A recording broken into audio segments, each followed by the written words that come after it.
कैवल्यं दिव्यदृक्साक्षी आदिकर्तारं कृपानिधे प्रणतक्लेशनाशाय अनन्ताय नमो नमः। अल्पज्ञोऽहं सर्वज्ञोऽहं सत्शरणं जुगलरूपं त्वं नमामि। भगवान श्री करुणासागर महाराज की जय। सत्कैवल साहेब। ઉલટ ક્રિયાનો ક્લાસ 52મો છે. આ ગયા વખતે આપણે 52 કહેવાઈ ગયું હતું, પણ એમાં એક ક્લાસ આપણે લીધો નહોતો, એટલે એમ ભૂલ થઈ હતી. અત્યારે સુધારી લઈએ છીએ. ગુણ ગણ અને જો સમય રહેશે તો તત્વ કારણ, એટલે મહાતત્વ, આનંદ તત્વ અને મહાતત્વના ચારે ચાર કારણ જો એમાં લેવાશે તો લેશું. તારીખ 13/2/2025 ગુરુવાર સાંજે 4:30 કોપર સ્ટોન માના ઘરે. બરાબર, આપણે ચાલુ કરીએ છીએ.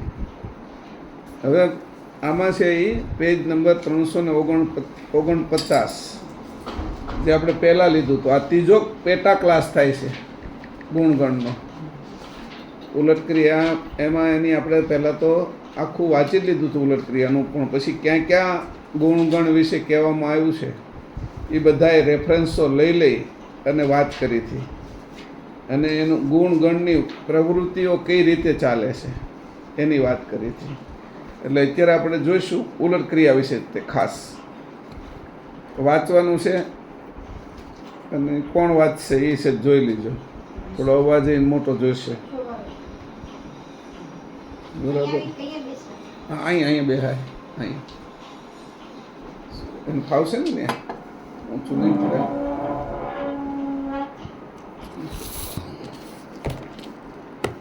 349 પેજ. બરાબર. ખટ ગુણગણની મુખ્ય ઉલટ ક્રિયા. ઉપપ્રકરણ 7. હવે મુખ્ય 3 ગુણ અને 3 ગણની પ્રવૃત્તિ પ્રથમ સકર્તા મણિભાસ નામના ગ્રંથને વિશે વિસ્તારપૂર્વક કહી છે. હવે જે આ વાત અહીં કરી છે એની આપણે એકવાર ચર્ચા કરી લીધી. સકર્તામણી ભાષ્ય નામના ગ્રંથ વિશે કીધું છે. એને આપણે અવિગત પારસ કીધા 3ને. બરાબર. પારસ છે એ અડે એટલે સોનું થઈ જાય, પછી એનું રૂપાંતર પાછું થાય નહીં. અવિગત પારસ એવું છે કે જેને આપણા અંતસ્કરણને અડે તમોગુણ, તો તમોગુણ અડે એટલે તમોગુણની ક્રિયા થવા મળે. પછી તમોગુણ હટી જાય અને રજોગુણ અડે તો એની ક્રિયા થવા મળે. એવી રીતે પછી રજોગુણ હટી જાય અને સત્વગુણ આવે તો સત્વગુણની ક્રિયા કરવા મળે અંતસ્કરણ. અને અંતસ્કરણ જે ક્રિયા કરાવે એ પછી બધી ઇન્દ્રિયો કરે, અને ઇન્દ્રિયથી લઈને આખું શરીર કરે. એવી રીતે જે રીતે ઋતુ ફરે છે એ અવિગત પારસ કહેવાશે. ઋતુ ફરે કિરણોના કારણે, એટલે આ વસંત ઋતુ હાલે છે, ગ્રીષ્મ હાલે છે, વર્ષા હાલે છે, તો એ પાછી એ ફર્યા કરે અને આવતા વર્ષે પાછી આવે. એટલે એકનું એક થઈ ન જાય એમ, એને રૂપાંતરિત થાય. એટલે આપણે એને ત્યાં આગળ સકર્તામણી ભાષ્યની અંદર અવિગત પારસ કીધું છે. 3 ગુણગણને અવિગત પારસ તરીકે આપણે વર્ણવ્યા છે ત્યાં. આ વાત છે, નોંધી લીજો. ને આ ગ્રંથ પણ તમે લઈને વાંચી લીજો. હિન્દીમાં છે, સરસ મજાની એમાં સમજણ આપી છે, ગુજરાતીમાં છે. હાલો આગળ. પછી આ 6 ગુણગણ. આ 6 ગુણગણના સ્પર્શના યોગે તત્વભાગની ક્રિયા ઉત્તમ મધ્યમ થયા જાય છે. હવે તેની ઉલટ પ્રવૃત્તિનો પ્રભાવ જે પરમાર્થ પ્રાપ્ત કરવાવાળો છે તે કહું છું. જેમ સર્પના દાંત અને વાઘના નખ ખંડન કર્યા હોય ત્યારે તે બળહીન થાય છે, પછી તે કોઈના જીવનો ઘાત કરી શકતા નથી. તેવી જ રીતે રજોગુણ આદિ ગુણગણ સહિતના અવયવ, ગુણગણના વિભાગ રૂપ તત્વભાગ જે 60 છે તેની ઉલટ ક્રિયા કઈ છે તે પ્રમાણે પ્રવૃત્તિ જો કરાવે તો તેની જે દુષ્ટ કર્મવાળી અનીતિભરી પ્રવૃત્તિરૂપ તેના નખ દાંત પાડી નાખ્યા તથા ખૂટી નાખ્યા છે એમ જાણવું.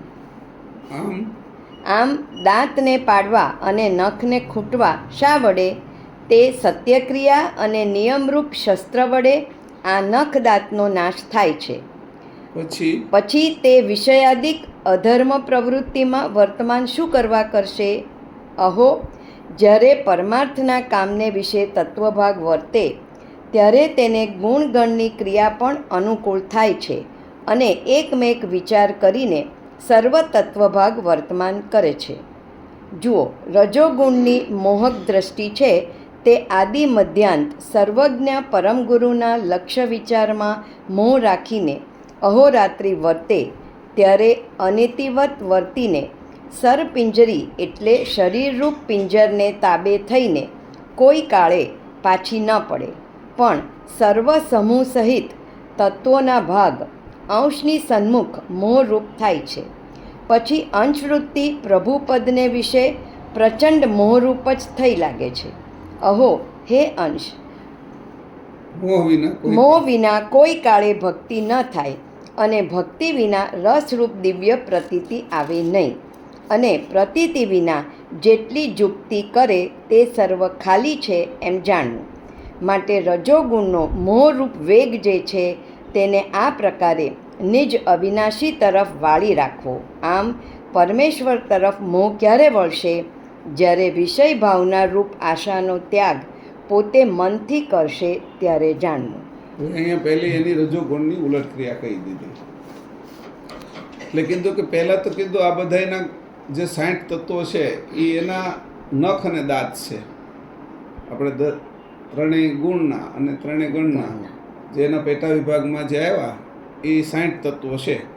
તો એ બધાની પ્રવૃત્તિ જો અનિતિ બાજુ થાય તો એ નુકસાન પહોંચાડે છે.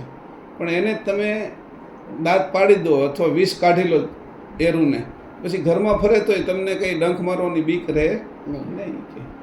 એટલે તમે જે ગુણગણના પેટા વિભાગના તત્વો 60ની ઉલટ ક્રિયા કરી એને સમજ્યા જે આપણે આગળ, તો એ પ્રમાણે જો એની પ્રવૃત્તિ કરાવો તો એના છે એના મુખમાં રહેલું ઝેર અથવા એના મુખમાં રહેલા દાંત અથવા એના નખોરિયા એ આપણે એના તોડી નાખ્યા છે એવું જાણવું કે.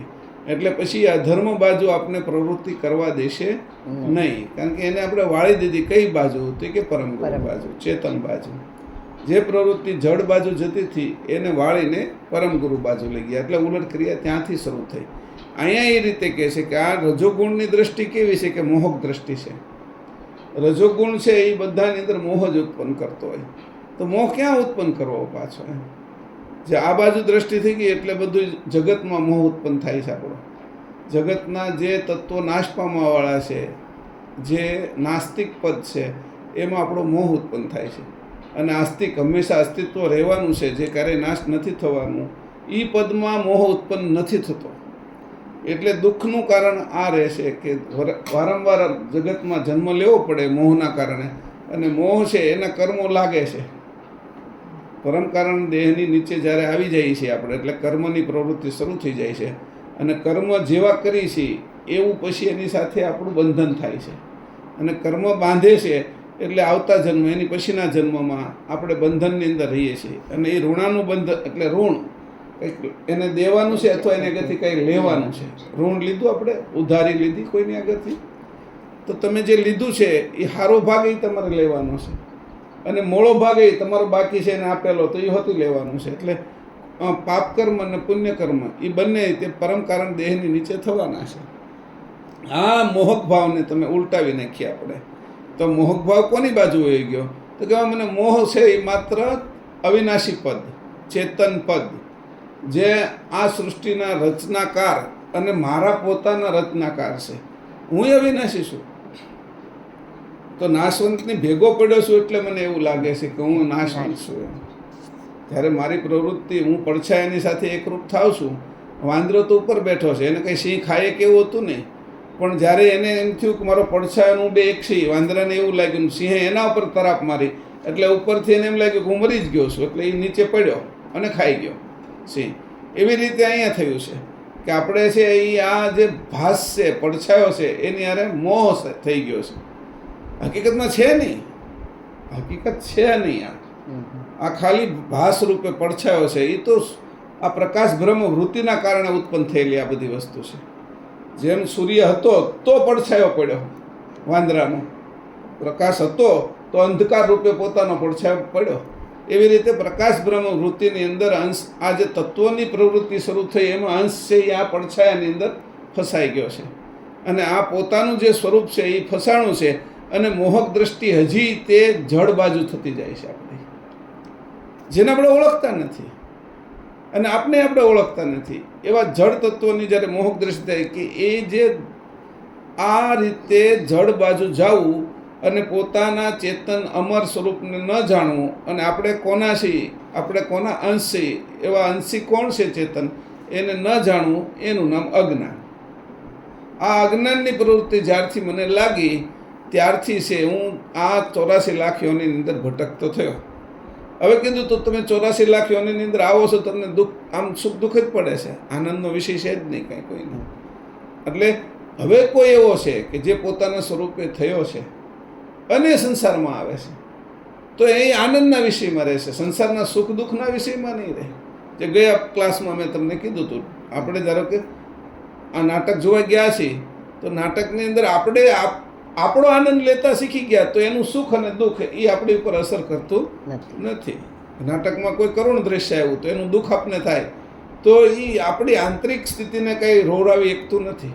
લોકોની જેમ તમારે ઉપર છેલ્લું રોવું હોય તો તમારે અજ્ઞાનીની જ્યારે રહેવા માટે અજ્ઞાની જેવું વર્તન કરવું હોય તમને કોઈ ના ન પાડે, પણ તમે જ્ઞાની છો, તમારી આંતરિક સ્થિતિમાં તમને રોવું આવતું નથી અને કોઈની ઉપર ક્રોધ પણ આવતો નથી આંતરિક સ્થિતિની અંદર. એટલે નાટક છે એની જેમ ન ટકે એવું, એ રીતે આપણે ગયા વખતે વાત થઈ એની જેમ આપણે પાછા લઈ લેવાના છે. અને ત્યાં સંસારમાં આવવા છતાં હવે સંસાર નથી પકડતો, હવે સ્વતંત્ર રીતે આવી છીએ. પહેલાં તો કર્મ બાંધીને લાવતા હતા અને કર્મ બાંધીને મને લઈ જતા હતા.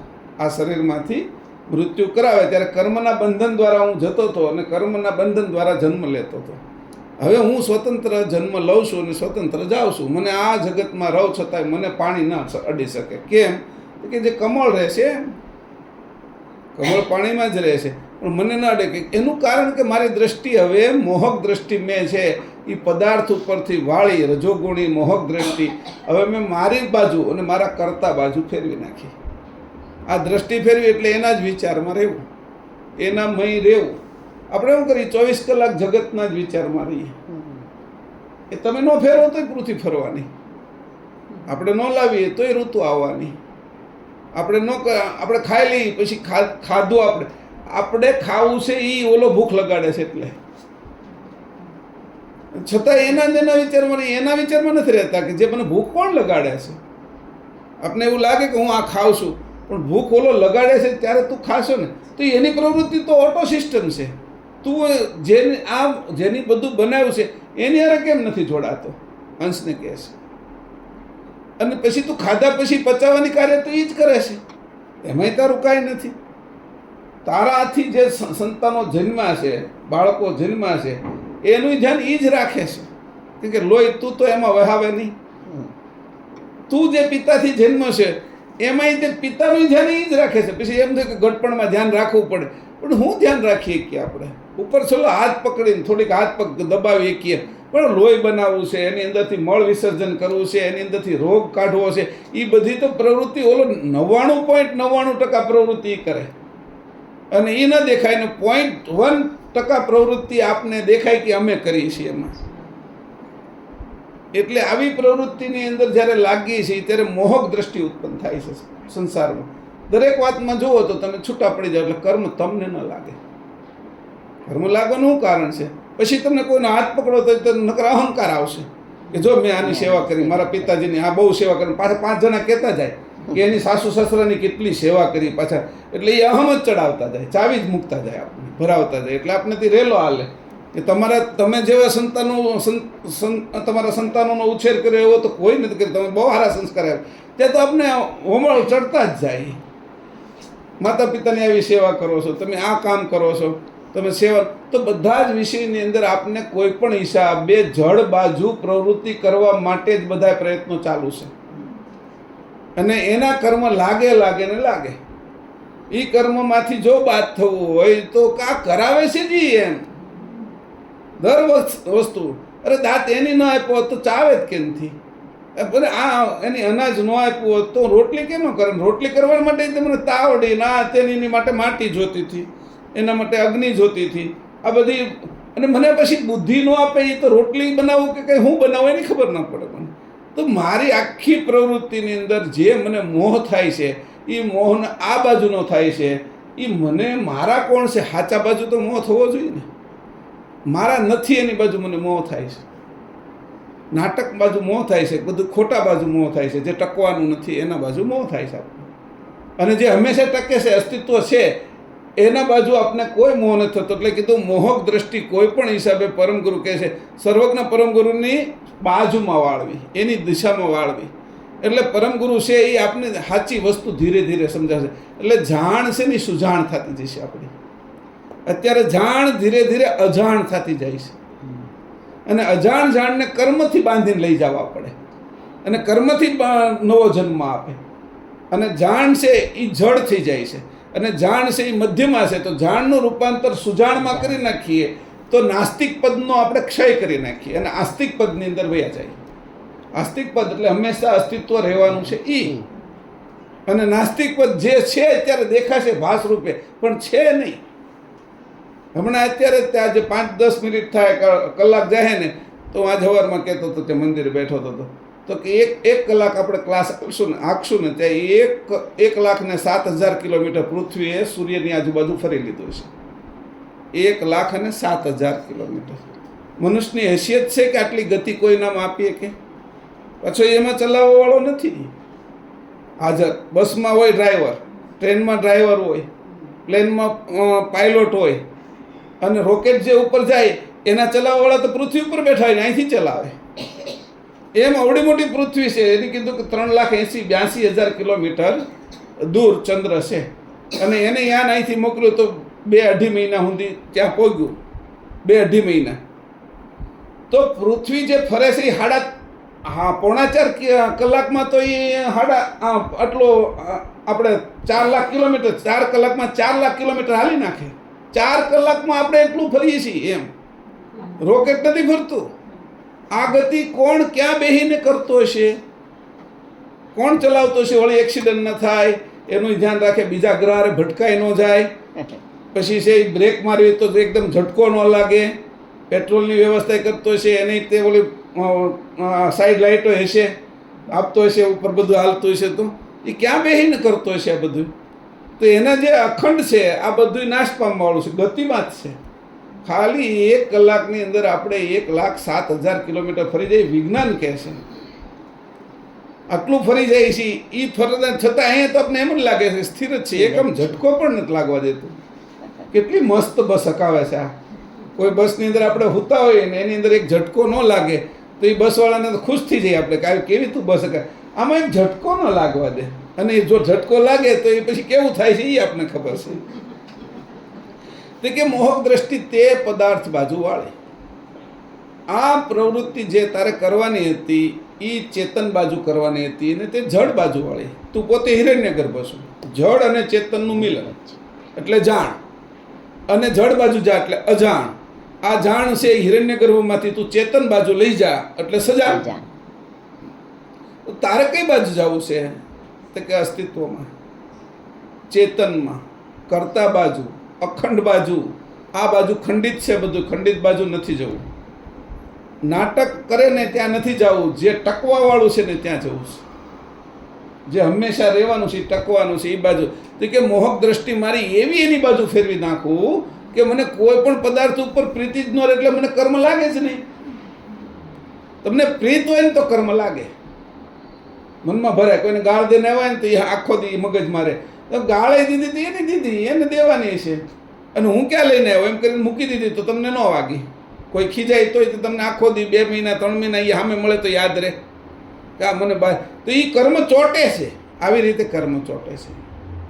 એ ત્યારે જ તમે વિખેરી નાખ્યું. મારા તો કરતા બાજુ છે. આ બોલે ન બોલે, કાગડા કૂતરા બધા બોલે જ છે, એમ આ બોલી ગયા. એમ મીઠા વચનમાં જે ફસાતો નથી અને જે કડવા વચનમાં ફસાતો નથી, તો એને કોણ કર્મ અડે? એને કર્મ ન અડે. એટલે કર્મ કાઢવાનું પરમગુરુ કહે છે મારા હાથમાં છે. એને આ ટેકનિક આવડે છે પરમગુરુ, એટલે નીકળે કર્મ. ટેકનિક ન આવડતી હોત એને તો કર્મ એના ઈ ન કાઢી શકે, પણ ટેકનિક એને ઈ આવડે છે, એ આપને શીખવાડે છે.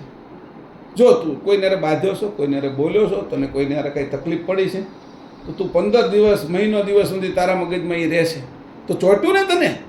એ ભાઈ તો એના ઘરે વહી ગયો છે, એ બેન તો એના ઘરે વહી ગઈ, તું તારા ઘરે આવ્યો.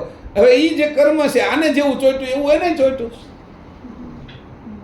હવે ઓલા વખાણ કરે ને તો એ 5 દિવસ પછી હામો મળે ને કે તમે બહુ સારું શાક બનાવ્યું હતું, એટલું ખાલી કે ને તો 5 દિવસ પછી એ આપણા વખાણ કરે ને એ આપણે તરત ચોંટી ગયેલું જ કર્મ. ચોટે સારું અને નરવું, અને એ ભોગવવું પડે. જે ચોટે એ ઉખડતું નથી. મેલ હોતી આપણે નાવું એટલે પડે રોજ સવાર. સમજાણું? એ જે ચોટે છે એ આ બધા કર્મ ચોટેલા છે. તારું શરીર એ તને કર્મથી ચોટેલું છે. તું સ્વતંત્ર અંશે થયો તો તને કર્મથી શરીર ન ચોટ્યું હોત. કર્મ તો શરીરથી તું જુદો હોય ત્યારે કર્મ એવું ચોટ્યું છે કે તું તને શરીર જ સમજે છો, એટલે તારું કર્મથી ચોટેલું શરીર છે. તું શરીરથી જુદો હોત તો કર્મથી તને શરીર ચોટ્યું ન હોત. તું કર્મથી તું શરીરમાં રહે છતાંય તને શરીર ન ચોટ્યું હોત, અને શરીરની આરે જે ક્રિયા થાય છે એ તને ક્યારેય ન ચોટી હોતી. તો કર્મ ક્યાં ઊભું રહે તારું? પુણ્ય કર્મય ન રહે અને પાપ કર્મય ન રહે. પુણ્ય કર્મ તને સુખ આપે છે, પાપ કર્મ દુઃખ આપે, પણ આનંદ તું તારો પોતાનો છે. આનંદમાં હોય છે ને. આ તો સુખ દુઃખના રમતમાં તું ફસાઈ ગયો છો. અને એ પાછું ભોગવીને સારું ભોગવી પછી 2-5 જણાને દેખાડી. એ જો એટલે કાંઈ આપણા પક્ષનો હોય તો રાજી થાય, એટલે એ કર્મ ચોટે, અને આપણા પક્ષની વિરુદ્ધનો હોય તો એ દુઃખી થાય કે આને છે મારે નથી કે એમ કરીને એને કર્મ લાગે. એ દુઃખી થાય છે, એને લાગે છે, આપને લાગે છે. કર્મની ઝાડ એવી ગૂંથાયેલી છે કે આ જેમ આપણા કપડાં ગૂંથાય છે ને તાણો ને વાણો, એને લાગે છે ને આપને લાગે છે. જો આપણે બાદ થઈ જઈએ તો એને ન લાગે. 2 વસ્તુ કરીએ એની અંદર કર્મમાં. આપણે જો બાદ થઈ જાય ને કે હું તો અંશે છું, આપણે દાંત અને નખ ખૂટી નાખ્યા આપણા રજોગુણી, મેં ખૂટી નાખ્યા. એટલે મેં શું કર્યું હતું, હું હવે એમાંથી મને કોઈ ગાળ દીધી. મૃદુલાબેન ખીજાઈ ગયા કે મહેશભાઈ તમારે આ ધંધો ન કરવો જોઈએ નહીં કે એમ કરીને ખીજાઈ ગયા હારી પટના એમ. તો મેં કીધું ઘાટને કીધું છે મારે શું વાંધો છે એમ. એટલે હું એનાથી તરત નિવૃત્ત થઈ ગયો. હું તો મારા કરતા બાજુ છું, ખારું નરવું તો બીજું આ બાજુનું છે. તો કરતા અરે મારી ઓર પ્રીતિ વધી, અને જેવી મારી કરતા અરે પ્રીતિ વધી એટલે એનો હજી મારી પ્રત્યે ભાવ છે, ખોટો ભાવ. તે એનો ભાવે મારે હું કરતા બાજુ જોડાનો તો એનો કરતા બાજુ જોડાય જાય, એની ગતિ થઈ જાય હારી. એને હવે એનો દ્વેષ નથી રહેતો. એને એવું થયું કે હું હવે એને વિચાર આવશે ને ધીરે ધીરે હું જે કરતા બાજુ છું એની જાણ એને આવવા મળશે. પછી એની અંદર ઘણી વખત આવું થાય. પછી હારા માણસને આપણે જ્યારે કોઈ વસ્તુ ખીજાઈ જવાય ને પછી પાછળથી આપણે પસ્તાવો થાય. એનું કારણ એ છે કે એ આપણા વિશે સારું વિચારે છે, એટલે આપણે પસ્તાવો થાય છે. એ જો સારું ન વિચારે ને તો હજી દ્વેષ વધે. એ અંદરની તો આ હાલત છે બધું. વોટ્સઅપ તો સારું જ છે બધાના વોટ્સઅપ સારું છે. તો કીધું કે આવી રીતે તારી મોહક દ્રષ્ટિ તું પરમાર્થ માટે પરમ અર્થ માટે વાપર. અને પરમ અર્થ એ છે કે તું ચેતન છો અને મહત ચેતન તારા કરતા છે, એ બાજુ જા. તો તારે કંઈ આ બધું બંધ નથી થઈ જવાનું કે, પણ તને એના કર્મ નહીં ચોટે અને તને મજા આવશે. ઓલું તું પાણીમાં પડે છે ને તો ડૂબે હોતી છો, તો આ તો તું તરવા જેવો થઈ જાય છે, ઉપર ને ઉપર રહે. તને શું વાંધો છે? પાણીમાં જ મોજ કર ને. જે માછલી પાણીની અંદર એ મરતી નથી ને પાણીની અંદર એનું જીવન છે, એમ તું સંસારમાં રહે ને તું સંસારમાંથી તને જીવન જ મળશે સાર રૂપે. કારણ કે ત્યાં તને હવે સંબંધ બધા અંશો સાથે થઈ ગયો. ઘાટ આરે નથી રહ્યો, ગુણગણ આરે નથી રહ્યો, તત્વ આરે નથી રહ્યો. હવે હું જેને વાત કરું છું મારા અંશો જ છે, મારા ભાઈઓ જ છે બધા. એ આ શરીરમાં આવ્યા છે અને મારા કરતાના જ છે. આવો જે ભાવ થઈ ગયો તો કે હવે બીજા પણ દેવના પ્રત્યે કોઈના પ્રત્યે આપણને પછી ખરાબ ભાવ નથી આવતો, પણ એની હદ સમજાઈ જાય છે. ભાઈ રામની હદ છે, કૃષ્ણની હદ છે, શંકરની હદ છે, માતાજીની હદ છે, એ બધાની હદ સમજાઈ જાય છે. કારણ કે આ બધાનાય કરતા છે.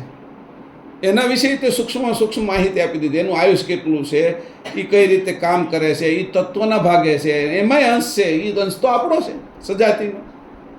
શંકરની અંદર અંશ છે આપણે સજાતિનો, એટલે આપણે વેરભાવ નથી થતો. એની હદ સમજીને આપણે એને છોડી દઈએ છીએ કે હા આટલું મારે જોઈએ છે, આનાથી વધારે તમારે આગળ નથી જોતું. એટલે વિવેકથી છોડીએ છીએ. ત્યાં આમ ઘા નથી કરી દેતા કોઈ વસ્તુ. જમી લીધું હોય તો થાળીનો ઘા ન કરી દઈએ, હવે મારે કાંઈ કામની નથી એમ, કારણ કે હજી પાછી તમારે જરૂર પડશે તો તમને કામ લાગશે, એટલે વળી વ્યવસ્થિત રીતે એને મૂકી દો. તો એ રીતે આ રીતે કીધું કે ભાઈ કોઈ પણ વસ્તુ તત્વનો ફેંકી નથી દેતા. આપણે તત્વમાં રહેલા અંશની કદર કરીએ છીએ ને તત્વ એનું કાર્ય કરે છે એનો ઉપયોગ કરીએ છીએ, છતાં એ આપને ચોંટતું નથી, કારણ કે નજર મારી કૈવલ બાજુ છે. તાર મારો જોડાયેલો કરોળિયાની જેમ ઝાડ ન્યારે છે, એટલે હું તો ત્યાં જ છું. ભલે નીચે લટકતો દેખાવ, પણ હું તાર તોડી નાખું તો મને સંસાર અડે, કીર્તાર સાથે તાર જોડી રાખું તો મને આ બાજુ અડે કાંઈ નહીં. એવી રીતે તે આવો જ તારે મોહ કરવો, તને જેવો સંસારમાં થાય છે એવો જ તારે કે મોહ કરવો પરમગુરુ બાજુ, તારા સ્વરૂપ બાજુ. અને આવી મોહક દ્રષ્ટિને વધારે ને વધારે વધારવી. આ જ વિષય રાખી કે વિષય છે, આ જે મોહક દ્રષ્ટિ છે, રજોગુણી વિષય છે, એની દ્રષ્ટિ મોહક છે, એને વધાર. તને વધારવું છે ને, આ મોહ વધાર, પણ તારા સ્વરૂપમાં અને કૈવલ કરતા બાજુ. તને એમાં ફાયદો જ થશે, એમાં નુકસાન નથી. અને તું જ્યારે મુંબઈ જવું હોય તો અમદાવાદ બાજુ દોડવા જ મળે તો મુંબઈથી તો દૂર જતો જાસ, પણ તું મુંબઈ બાજુ ફરી જાય એકવાર અને દોડવા જ મળતું હતા, જેટલું દોડાય એટલું મુંબઈ નજીક આવી જશે. હા, એ દોડી જ નાખતું. એટલે એવી રીતે અહીં કીધું કે આવો આદિ મધ્યાન સર્વજ્ઞ પરમગુરુના લક્ષ્ય વિચારમાં મોહ રાખીને અહોરાત્રિ વર્તે. શું કીધું? આદિ મધ્યાન. આદિ એટલે તું જન્મ થયો છે અને મૃત્યુ થાય ત્યાં સુધી, અથવા તને સમજ આવી અને તારો એન્ડ આવે ત્યાં સુધી.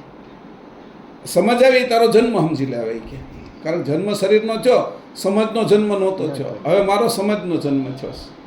હવે જો આપણે જો જન્મ્યા હોય તો સમજની સાથે જન્મેલા છીએ. હવે એટલે સમજનો જન્મ થયો, શરીર આ પડે ત્યાં સુધી આ સમજ રહે, એને કીધું આદિ. એટલે જ્યારથી સમજ મને આવી, મધ્ય એટલે જ્યાં સુધી હું રહેવાનો, અને અંત સુધી જ્યાં સુધી આ શરીર રહે ત્યાં સુધી સર્વજ્ઞ પરમગુરુના લક્ષ્ય વિચારમાં મોહ રાખીને અહોરાત્રિ વર્ત. ત્યારે અનિતિવત વર્તીને સરપિંજર એટલે શરીરરૂપ પિંજરને તાબે થઈને કોઈ કાળે પાછી ન પડે. અનિતિવત વર્તીને સરપિંજર એટલે કે પછી તારી વૃત્તિ ક્યારેય પાછી નહીં પડે. પછી આ બાજુ તારો વધારે વધારે મોહ થતો જશે.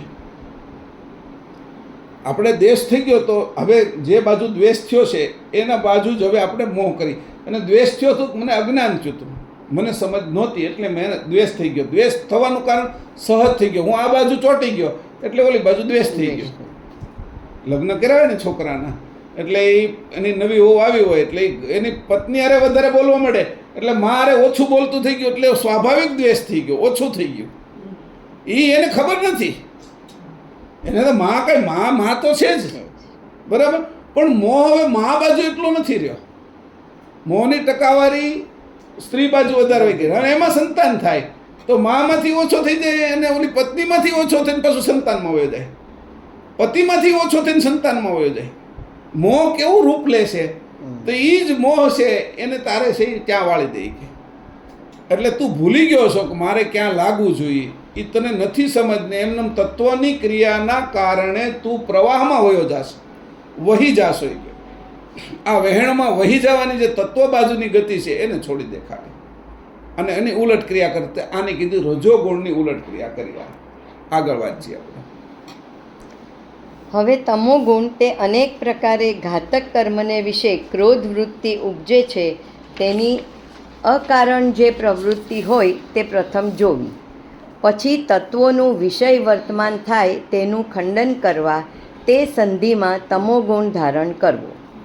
આમ તાડન શિક્ષા કરાવ્યા સિવાય તત્વભાગ પરમાર્થની સંધિને વિશે કોઈ કાળે વર્તે નહીં. માટે એ કાર્ય સારું પ્રથમ તમોગુણ ગ્રહણ કરવો. તે સિવાય અમસ્તો પોતાનું સામર્થ્ય ન હોય અને તેથી વિશેષ તમોગુણ ધારણ કરીએ તો તે બગાડ કરે. માટે વિશેષ અંશ હોય તો તેણે તે પોતાની વિભૂતિ પ્રમાણે રાખવો, અને લઘુ જીવ હોય તો તેણે તે લઘુ રાખવો. આ પ્રકારે તમોગુણની પ્રવૃત્તિ સામર્થ્ય વિના તથા કાર્યથી વિશેષ રાખવી નહીં. હવે સત્વગુણની શાંતિ તથા નમનતા સદાકાળ છે. હવે તમોગુણની વાત કરી. તમોગુણ શું કહે છે? તો કે તમોગુણ શું કરવું પડે? બહુ છોકરા તોફાન કરતા તેને તાડન કરવું પડે. ખીજાવવું પડે, નાનું મોટું મારવું પડે. એની અંદર એવો આશય નથી આપણો કે એને આપણે દુઃખ દઈએ. ડૉક્ટરે તે આપણે કાપતા કારવતા હોય છે, હાડકું હાંધતા હોય છે, કે પછી ટાંકા લેતા હોય છે, એ તાડન જ કરે છે. પણ એનો આશય એવો નથી કે તાડનની વાહ. એમ તને તમોગુણનો ઉપયોગ જો સારી રીતે કરતા આવડે તો આ તો બહુ મોટું સાધન છે. કે આ એવું સાધન છે કે તમોગુણનો, તો કે તમોગુણ એટલે બધા એવું જ કે તમોગુણ એટલે તમોગુણી છે એટલે ખરાબ જ કે. રજોગુણી સત્વગુણને જ હારો મૂકે. પણ સત્વગુણ સિવાયનું બધું જ એનાથી દૂર જાય એના માટે તમોગુણ વાપરે છે. તારે તમોગુણ વાપરવો છે તો કે તમોગુણ ક્યાં વાપરીશ? કે સત્વગુણને રાખવા માટે, એને ટકાવી રાખવા માટે. એટલે જે હારા માણસને ટકાવી રાખવા માટે મોળા માણસોની આજુબાજુ એને રાખીને એનું રક્ષણ કરે, તો એ મોળા માણસો હવે મોળા નથી રહેતા. જે અત્યારે અહીંયા ગુંડાગીર્દી કરતો હોય, કોઈને મારતો કારવતો હોય, ધમાલ કરતો હોય, કોઈનું ચોરી લેતો હોય, એને જ તે ભારત સરકારમાં રાખી અને પાકિસ્તાન બોર્ડર ઉપર મોકલી દે. અને એ ત્યાર પછી રક્ષણ કરવા મળે છે. એ સામેવાળા સૈનિકવાળા લડે છે. પછી એને એ ચોરી ચપાટી કરતો હોય તેને કીધું કે હવે તું ગુપ્તચર થાય, કે પાકિસ્તાનની અંદર જા અને એના ગુપ્ત દસ્તાવેજની બધું ચોરીને લાવી. કે હવે એનો ઉપયોગ કેવી રીતે કર્યો? ઉપયોગ કરવા ઉપર છે. અહીંયા જે તમને નડતું હતું એ ત્યાં તમને કામ કરતું હતું. તમોગુણને કેવી રીતે વાળ્યો? એ કે અહીંયા જે ધમાલ કરતો હતો શેરીની અંદર, મોહલ્લાની અંદર, દાદાગીરી કરતો, જે જોવે એને મારતો હતો, ટાટિયા ભાંગી નાખતો હતો, એને જ કીધું કે હવે તું છે ને એ મોટો એને ઇન્સ્પેક્ટર જ બનાવી દીધો. ટ્રેનિંગ આપી દીધી પાછી અને ઇન્સ્પેક્ટર બનાવી દીધો. પછી એને એની ઉપર એવો જ મૂકી દીધો કે આ વધારે વધી ન જાય. એટલે પરમ ગુરુને માથે રાખીને તમોગુણનો ઉપયોગ કરવાનો, નકર એ પાછો ન્યા જઈને એ જ પ્રવૃત્તિ કરે. એટલે સ્વતંત્ર તમોગુણનો ઉપયોગ ક્યારેય નહીં કરવાનો. તમોગુણનો ઉપયોગ કરવા જાય ને, કાંટાનો કે એનો કંઈ ખરાબ વસ્તુનો, ચપ્પુનો કે એનો ઉપયોગ કરવા જાય ને, છોકરાને આપવાનો હોય ને તો એના મોટા હારવાર રહેવું પડે. નકર એ પોતાને વગાડી દે ને બીજાને વગાડી દે.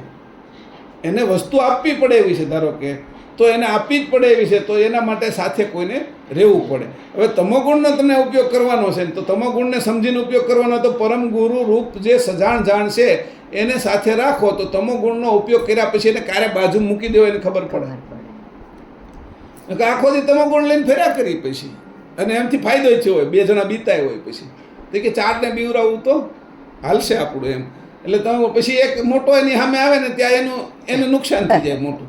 એટલે એટલા માટે તમોગુણનો ઉપયોગ, એટલે કીધું કાંઈ કીધું તમોગુણ અનેક પ્રકારના ઘાતક કર્મને વિશે ક્રોધ ઉપજાવે છે. તેની અકારણ, હવે ઘાતક કર્મ છે એમાં ક્રોધ ઉપજાવે છે.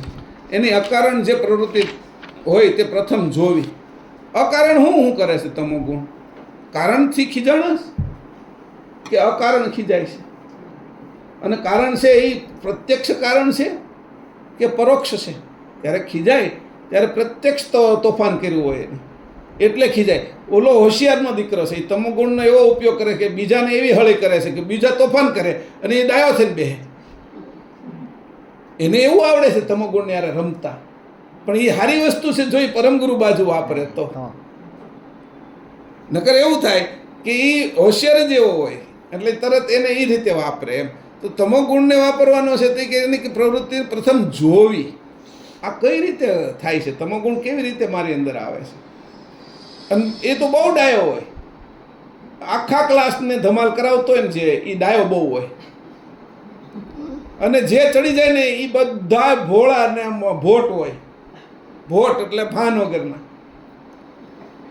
એટલે કોણ કરાવે છે તે કે એવો, અને એવો હોશિયાર થઈને સાહેબને વાલો લાગતો હોય અને આચાર્યને વાલો લાગતો હોય. વળી વચ્ચે છે એ આપણે જે રિસેસ પડે ને એમાં ચાય લાવી દેતો હોય સાહેબને, અને અહીંયા બધાને ધમાલ કરાવતો હોય. તમોગુણને ઓળખવો, પ્રથમ એને જોવો. તો કે આ કયો તમોગુણ છે કે એને જોવો. એટલી બારીક વાત કરી પરમગુરુ. ઘણી વખત આપણે જોઈએ સમાજની અંદર શકુની છે એ આમ મોઢે આમ રહે, આમ બીજાને આમ કે, આપણે ઘણું જોયું એવું સંસારમાં. અને આ બધા આપણા જે શાસ્ત્ર છે એ વ્યવહારની અંદર આપણે જોઈએ તો આપણે ખબર પડે છે કે કેટલી રમત કરનારા લોકો હોય અને એ ક્યાંય નું આવ્યા હોય. એની અંદર રમતની અંદર બધું જ આખું કુટુંબને સાફ કરી નાખ્યું કૌરવ પાંડવોના. અને શકુની છે એ સાઈડમાં જ રહ્યો ઠેઠ ઊંધી હોશિયારીથી. પાસાએ પલટાવી નાખ્યા, જે કાંઈ કરવા જેવું. તો કે એ પ્રવૃત્તિ એને એવો તમો ગુણ છે, એવો કપટી તમો ગુણ છે, એનું તો ખાસ ધ્યાન રાખવું. અને એ કપટી તમો ગુણને વધારવો એટલે કે આ બધા કપટના જે જળ બાજુના તત્વોના કપટ છે એની બાજુ તું જા અને મને પરમ ગુરુ બાજુ આવે, પછી પાછો પરમ ગુરુને માથે રાખીને એને છોડતાય આવડવો જોઈએ. નકર બંદૂકને આપણે જે પિસ્તોલ આપી હોય એને પછી અમુક સમયે જ્યારે આપણે ચોરને કે એને લૂંટારાને કે પોલીસ સ્ટેશનમાં હોય ત્યારે ઇન્સ્પેક્ટર રાખે એ બરોબર છે, પણ રાતે હુતાઈ જો રાખે અને એમાંય ઘોડો ચડી ગયો તેને એને વાગે, ગોળી છૂટી જાય. એટલે જ્યારે જોવાનું કયા સમયે રાખવાની, ક્યારે કરવાની. પછી તત્વનું વિષય વર્તમાન થાય તેનું ખંડન કરવા તે સંધિમાં તમો ગુણ ધારણ કરો. તો કે વિષય વર્તમાન થાય એટલે વિષયો જે વર્તમાન થાય ને ત્યાં તમો ગુણને લગાડી દો, એટલે વિષયોને અટકાવી દે. કેમ? તો કે એમાં તાળનની ગતિ છે. આમ તાળન શિક્ષા કર્યા સિવાય તત્વભાગ પરમાર્થની સંધિને વિશે કોઈ કાળે વર્તે નહીં. પરમાર્થ બાજુ જે વર્તાવાનો છે એ તાળન ક્રિયા કરવી પડે, રોકવું પડે, ક્યારેક ટોકવું પડે, ક્યારેક અટકાવવું પડે. અને આ જો તત્વ વિભાગ જે તાળન કરવાની જે પરમાર્થ બાજુ લઈ જાય, સ્વાર્થ બાજુ જાય ને એ હંમેશા સ્વાર્થ બાજુ જાય એ આપણે નાશ જ કરે છે. શરૂઆતમાં આપણે સારું લાગે, આપણે લઈ લઈ, હરવાળે એ ટેવ પડી જવાથી નાશ કરે છે આપણું. એ સ્વાર્થ છે એનીથી પરમાર્થ બાજુ જવું જોઈએ. સ્વાર્થ જે છે એ એવો હોવો જોઈએ, સ્વાર્થ એવો હોવો જોઈએ કે પરમાર્થ થઈ જાય. એટલો મક્કમ સ્વાર્થ હોવો જોઈએ કે પરમ ગુરુ મારા, એને સ્વાર્થથી પરમ ગુરુને માનવાનું, ચેતનને માનવાનું, પોતાના સ્વરૂપને માનવાનું, પણ સ્વાર્થથી ઘાટ બાજુ ને તત્વ બાજુ નહીં જવાનું. તો કે એ જ્યારે આવો સ્વાર્થ તમારો થાય એ ઓટો સિસ્ટમમાં પરમાર્થ થઈ જાય. બહુ ગળ્યું કરો ને એટલે સેક્રીન જે હોય ને એ કડવું લાગવા મળે, પછી એની હદ આવી જાય. એટલે એવી રીતે કરીને એની પ્રવૃત્તિ છે તે પરમાર્થ બાજુ સંધિને વિશે કોઈ કાળે વર્તે નહીં. માટે એ કાર્ય સારું પ્રથમ તમોગુણ ગ્રહણ કરવો, હાથમાં લેવો હોય કે કોઈને તો કે કરવો. તે સિવાય અમસ્તો પોતાનું સામર્થ્ય ન હોય અને તેથી વિશેષ તમોગુણ ધારણ કરીએ તે તો બગાડ જ કરે. પોતાના સામર્થ્યથી વધારાનો તમોગુણ ન ધારણ કરવો એમ કીધું. તમોગુણને ધારણ અટકાવી શકીએ એટલો ધારણ કરવો. આપણે મરી જાય ને બીજાને મારી નાખીએ એટલો તમોગુણ ધારણ ન કરવો. તમોગુણ એટલે ક્રોધ વિશેષ પ્રકારે ધારણ કરવો. આપને ખબર હોય કે એટલો ક્રોધ ધારણ કરવાથી સામેવાળાનું હિત થશે અને મારું હિત થશે. એટલે તત્વ પદાર્થ બાજુ એને વાળી એને જેટલો જોઈતા પ્રમાણમાં વાપરવો. ચા જેટલી નાખો એટલી બીજી વસ્તુ નહીં નાખવાની. અમુક વસ્તુ જે નાખવાનું એનું પ્રમાણે. હવે મીઠું નાખો, જેટલો લોટ હોય એટલું મીઠું નહીં નાખવાનું, એના પ્રમાણમાં નાખવાનું એમ. એટલે એની જેમ જ આ કીધું કે એ પ્રમાણે જો તમને વાપરતા આવડશે તો વધારાનો તમોગુણ ગ્રહણ ન કરવો. મુઠ્ઠું ભરીને મીઠું નહીં નાખી દેવાનું, ચપટી નાખવાની તો બગાડ કરે છે. તો ત્યાં તે ઓલી ખાલી દૂધવા જેવી રોટલી ને રોટલાનું પૂરીને એવું થઈ જાય. અહીં એવું કહે છે એ બગાડ કરે છે. માટે વિશેષણ હોય તો તેને પોતે પોતાની વિભૂતિ પ્રમાણે રાખો, અને લઘુજીવ હોય તો તેને તે લઘુ રાખો. વિશેષણ છે રામને પછી એવડો મોટો ક્રોધ રાખવો પડે, નકર રાવણ મરે નહીં, નકર ઓલો પુલ ન થાય એટલો ક્રોધ ન કરે તો દરિયો આવીને સામે રજૂ ન થાય તો તાડકા મરે નહીં. હવે સામાન્ય હોય તો એને તો તાડકા કાંઈ મરવાની નથી, એનો ક્રોધ ગમે એવડો મોટો થાય તો વિશેષ છે એને પાછો વાળી શકે છે. એટલે ક્રોધને એટલા હદ સુધી લઈ જવાનો અને એને પાછો વાળવાનો. તો એ ક્રોધને વાપરતા આવડ્યો છે. પહેલાં ક્રોધને ટોટલ કાઢી નાખ્યો અને પછી અંશે થઈને વાપરતા શીખવાનું. તત્વભાગમાંથી અંતસ્કરણમાંથી ટોટલ તમોગુણને મેં કાઢી નાખ્યો. ક્યારે કાઢ્યો કે એને મેં કીધું પરમ ગુરુના ચરણમાં મૂકી દીધો એટલે નીકળી ગયો. સમજાણું? હવે જોઈ તો વાપરવાનું. બેંક છે આપણી, તમારે જોઈતો હોય એ બેંક છે આપણી. બધું જ તત્વ સામગ્રી જે છે 84 એ એના શરણમાં મૂકી દેવાની ને આપણે પોતાના એના શરણમાં હોઈ જવાનું. સમર્પણ. હવે તમને એમ જ્યારે એને એમ યોગ્ય લાગશે એટલો એ તમો ગુણ આપને આપશે બેંક. આપણે જરૂર હશે એટલે આવું પડવાનું. એટલે ચોર નહીં, માથાકૂટ નહીં, વધારાના પૈસા છે એ બીજી ખોટી જગ્યાએ વપરાય પણ ન જાય. એટલે આ બેંક બેલેન્સ છે, જોઈતો વાપરવો હોય કે. તો એને કીધું કે પહેલાં તો ટોટલ કાઢી નાખવા. આ બધા જ તત્વોને પહેલાં પરમ ગુરુના ચરણમાં એટલી પ્રીતપૂર્વક મૂકવા અને અંશે થઈ જાવ, અને પછી આ બધાને ધારણ કરવા પરમ ગુરુને માથે રાખીને. એટલે ભૂલ પડે નહીં. પાસબુક પ્રમાણે જેટલા જોતા એટલા આવ્યા કરશે ને વ્યાજે આવશે. ભેગું. તો આ રીતે કરીને આપણે આ બધા તત્વોને વાપરવા. એટલે કીધું કે વધારાનો પછી કીધું સામાન્ય મીન્સ સામાન્ય જેટલો વાપરો અને જે વિશેષ છે એની વિભૂતિ પ્રમાણે વાપરો. આ પ્રકારે તમોગુણની પ્રવૃત્તિ સામર્થ્ય વિના તથા કાર્યથી વિશેષ રાખવી નહીં. તમારું કાર્ય છે એનાથી વિશેષ ન રાખવી. એટલું ખીજાવાથી હાલેશ તો એટલું જ ખીજાવો, નકર નોંધ કરી લેશ બધાય કે આ દિલ્હી અમારું છે કે કોઈના બાપાનું નથી કે, અને બીજા જન્મની અંદર કે આ જન્મમાં તો નહીં હરાવી શકો એમ એ બધી નોંધ થઈ જાય. તરત કર્મ લાગી જાય ને આ હારી હોતી જવાય. આ આપણે દેખાય છે દુનિયામાં, વોટ્સઅપે એટલા ફરતા થઈ ગયા છે. એટલે એ આપને વાગે આટલું. નરેન્દ્રભાઈને કાંઈ વાગતું નથી, એવું બોલે જ અટકાવી જ રાખે છે બધું. બીજા બધાને જે બોલવું એ બોલે એમ. એટલે એને વાગતું નથી, કારણ કે ત્યાં આગળ હું એની ગતિ છે આપણે જોઈએ છીએ બધે. એવો ઉચ્ચાર જ નથી આવતો કે જેના વાંધો ઉઠાવીએ કે કોઈ. એટલે બહુ સાવધાની રાખવી પડે છે ત્યાં આગળ. એટલા બધા લોકોની ઉપર સત્તા કરવી તો, પણ તમારે તત્વો ઉપર સત્તા કરવી ત્યાં તો કેટલી સાવધાની જોઈશે. એ તો લોકો ઉપર સત્તા કરે છે અને એની આગળ સાધનો છે, એના માથે કોઈ નથી. એટલે આપણે જ્યારે આપણા તત્વોને આધીન રાખવા હોય તો આપણા ઉપર પરમગુરુ રાખવા પડે આપણે. અને જો આપણે સર્વે સર્વા થઈ જઈએ તો આપણે બધાને આધીન, તો આપણે પરમ વિવેક જોઈએ. એ વિવેક આપણે આગળ છે નહીં, એટલે આપણે આધીન રહેવું જોઈએ.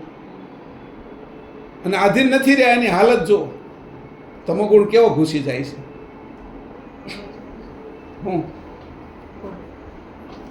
તો એ કે આ રીતે તમોગુણ કાર્ય કરે છે કે, તો એને કીધું કે કાર્યથી વિશેષ રાખવી નહીં. હવે કાર્યથી વિશેષ તમોગુણ વધી ગયો થોડો કઈ રીતે તો હાલત બગડી જાય છે બધાની. અને એ તો રાજા રજવાડામાં, રાજકારણની અંદર, મોટા માણસોમાં, વિદ્વાનોની અંદર આપણે જોઈ જ છે ખાસ કે એની હદ કરતાં વધી જાય એટલે બધાય છે એનો નાશ જ થાય છે.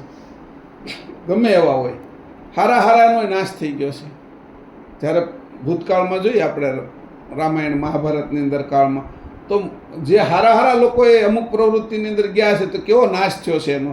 એ જોતાં આપણે ખબર પડે કે એને એ ભાવ વધી જતા તમોગુણનો આ બધા તત્વોને આધીન થઈ ગયા છે તો ભલભલા છે એ કેવા પાછા પડી ગયા. વિશ્વામિત્ર કેવા પાછા પડી ગયા.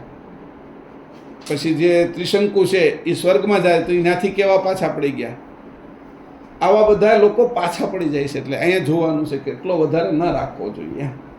હવે આગળ, હવે સત્વગુણની શાંતિ. હવે સત્વગુણની શાંતિ તથા નમનતા સદાકાળ છે. તે નાનાવિધ કાર્યમાં નમ્રતા તથા વિષયને માટે દીનપણું સર્વ પ્રાણી માત્રે ધારણ કરેલું હોય તે રાજ્ય પ્રાપ્તિ આદિ આશાને સારું ધારણ કરેલું છે. હવે તે સંબંધી આર્જવ છોડીને સેવન અર્ચન કરજો.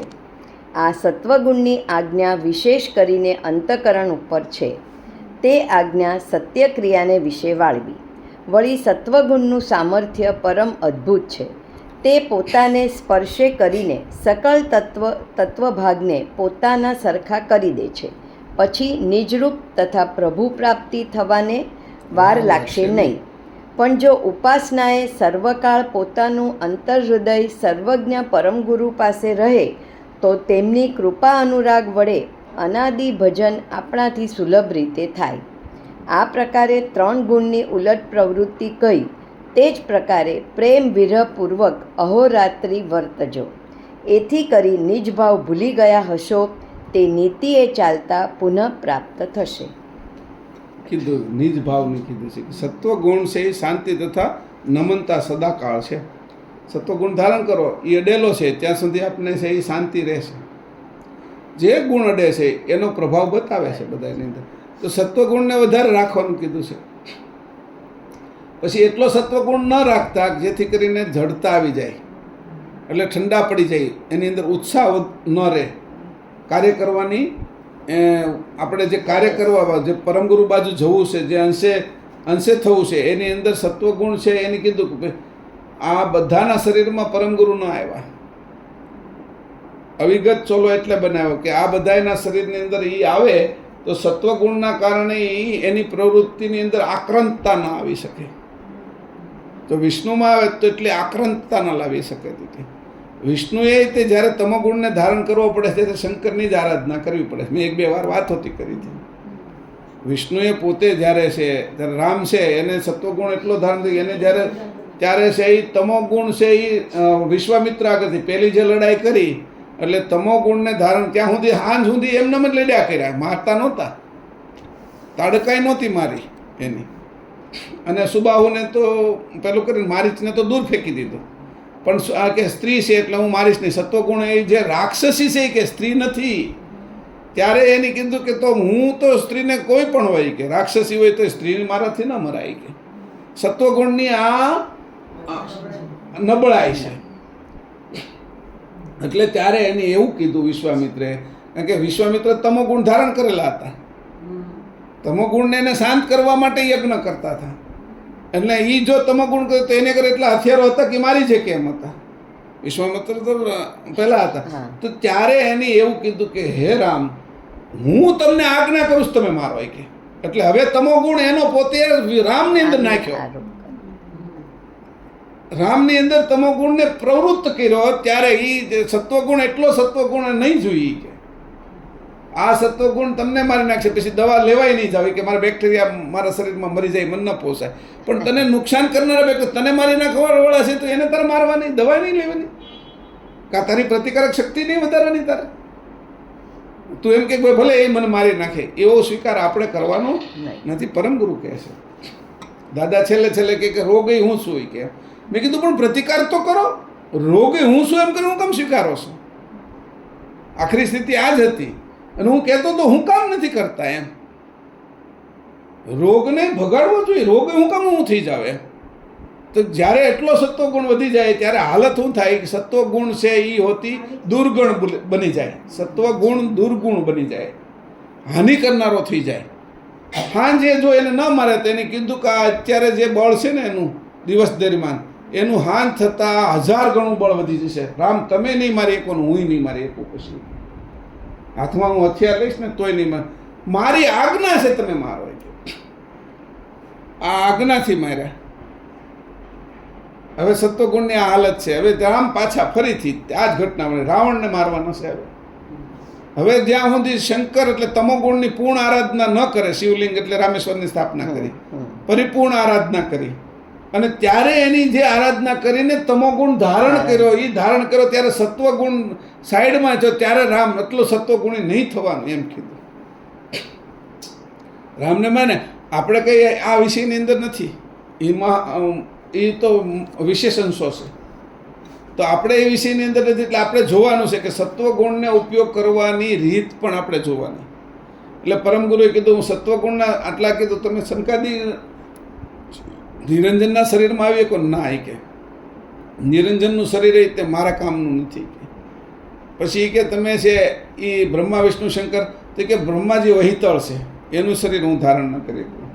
પછી કે શંકર તમોગુણી છે કે એટલે એનું વિશેષ તમોગુણના કારણે એ હું ધારણ ન કરું કે. પછી એ નહીં કીધું કે ભાઈ તમે છે એ વિષ્ણુમાં તો આવે કો ને એ તો સત્વગુણી છે એ કે એવું ઠંડુ શરીર એ ધારણ ન કરવું એમ. એટલે મારા માટે તો વિશેષ શરીર બનાવ્યું. આ જે અવ્યક્ત જે શક્તિ હતી, સરળ શક્તિ, એની વિશેષ શરીર બનાવ્યું કે આ કોઈનામાં એ નહોતી પ્રવૃત્તિ, એવું પ્રવૃત્તિનું પરમ ગુરુનું શરીર બનાવ્યું.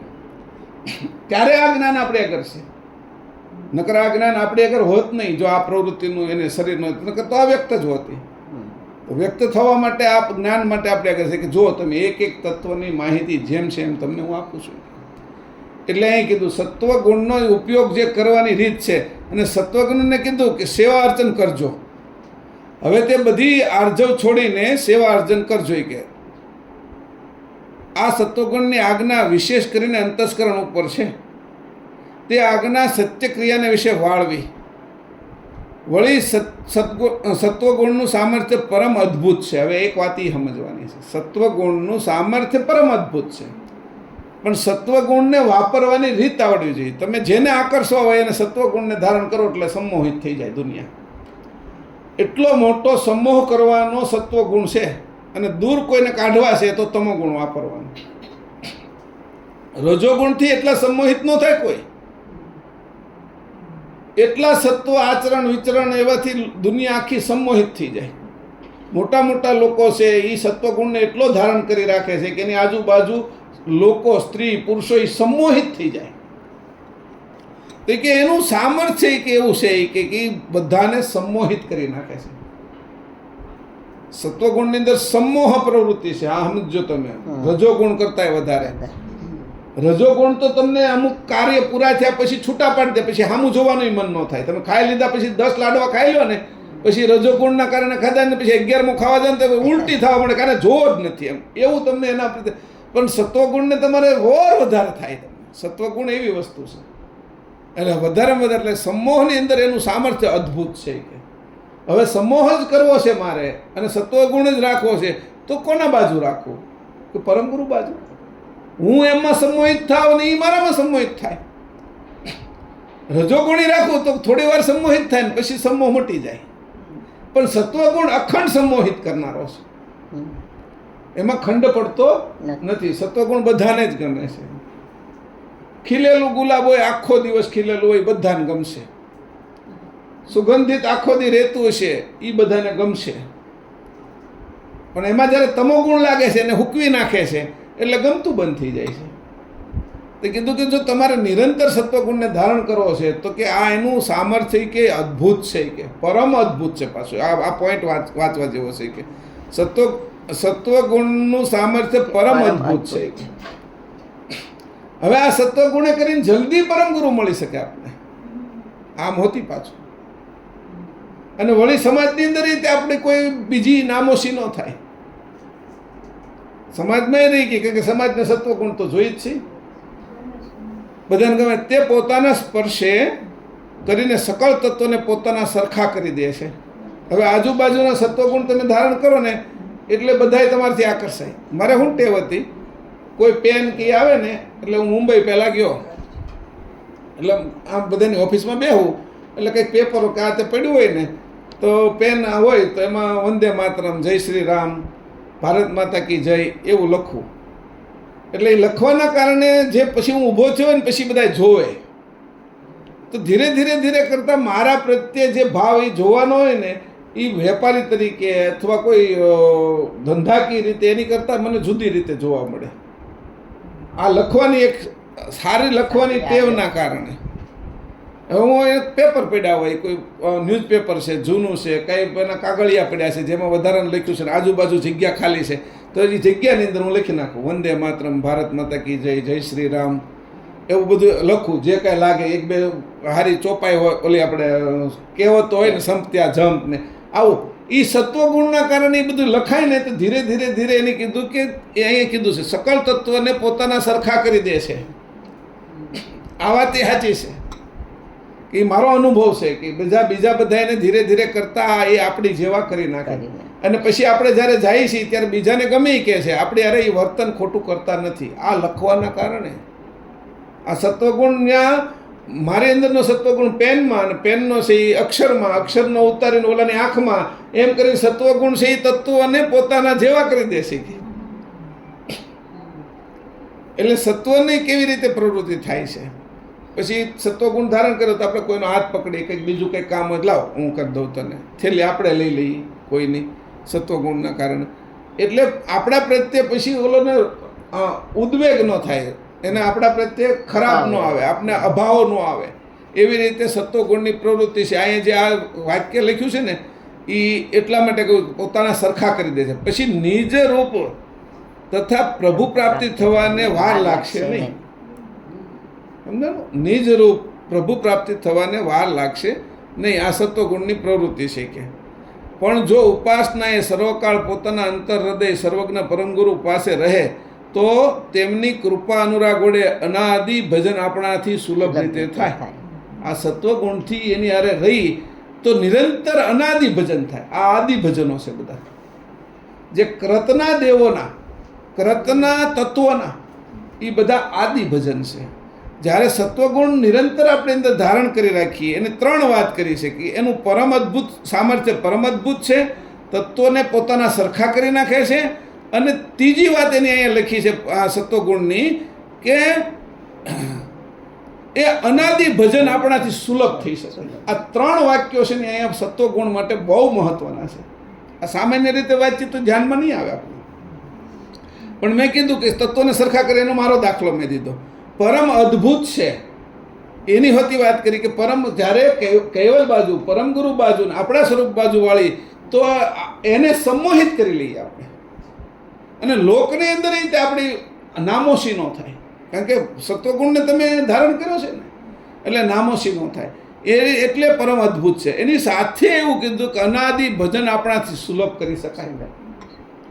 ત્રણ એવી વસ્તુ આપી છે આપણે કે જે એટલી કિંમતી છે કે એ ત્રણેય વસ્તુ સમજમાં આવી ગઈ ને આપને તો સત્વગુણને વાપરવાની રીત આવડી જશે. પહેલો રજોગુણ અને તમોગુણ છે એ વાપર્યા પછી એને મૂકી દીધો, પણ સત્વગુણને આઘો જ નહીં જવા દેવાનો. ઓલાને જ્યારે જરૂર હોય ત્યારે વાપરી.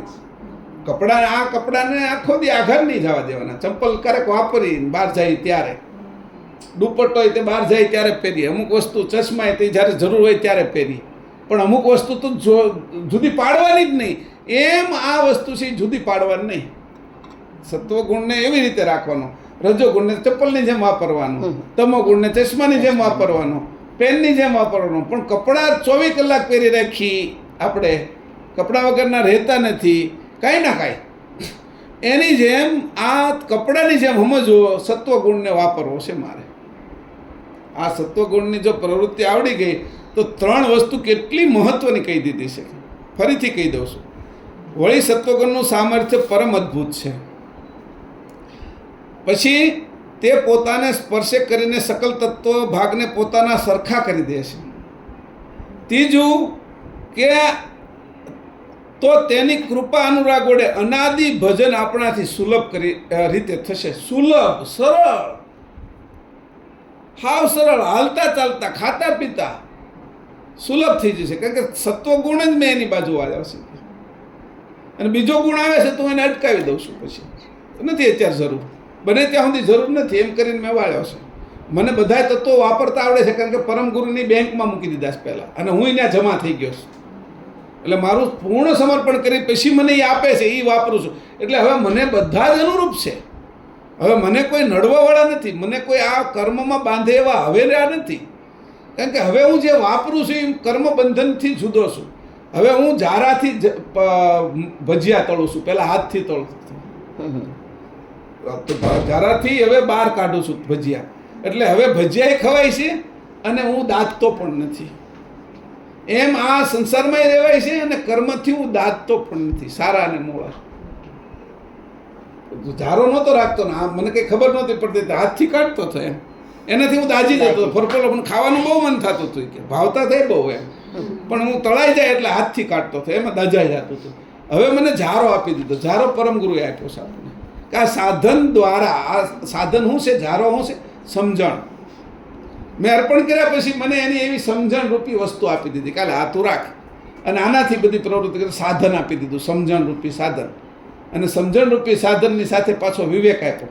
અને વિવેકમાં ન ભૂલ થાય એટલે પોતે આપણી માથે રહ્યા. હું તમને સમર્પિત છું. એટલે ત્રણ વસ્તુ ન્યા હોતી: સમજણ આપી, વિવેક આપ્યો, અને વિવેકમાં કંઈક ભૂલ ન પડે તો કે હું હારવાર છોકરાને હારવાર રહે, કંઈક ભૂલ પડે ને લખવામાં, તરત ઓલો આડોળો પ્રશ્ન હોય ને એમાં ખોટો જવાબ લખાઈ જાય ને કે ઉભો રહે હું લખી દઉં. એટલે હારવાર રહીને પરીક્ષા આપે છે. હવે પહેલાં આપણે પરીક્ષા આપવા જતા હતા એટલે આપણી ભૂલ પડતી હતી, અહંકારે. હવે અસ્તિત્વે પરીક્ષા દેવા જઈએ છીએ એટલે ઓલા સાથે રહેશે. કારણ કે હવે શું છે, પરીક્ષા દેવા માટે એ જ આપણી બાજુમાં બેઠા છે. પછી પેપર એને જ લખેલું છે. પછી પરીક્ષાનું પેપર છે એ તપાસવાના એ જ છે. અને પરિણામ આપણે આપવાના છે, જે પ્રગતિ પત્રક એ જ આપવાના છે. તો તમને નપાસ ક્યાંથી થવા દે? નપાસની તો ક્યાં વાત કરો છો? પહેલો નંબર કેમ ના આપે? પહેલો જ આપે નહીં.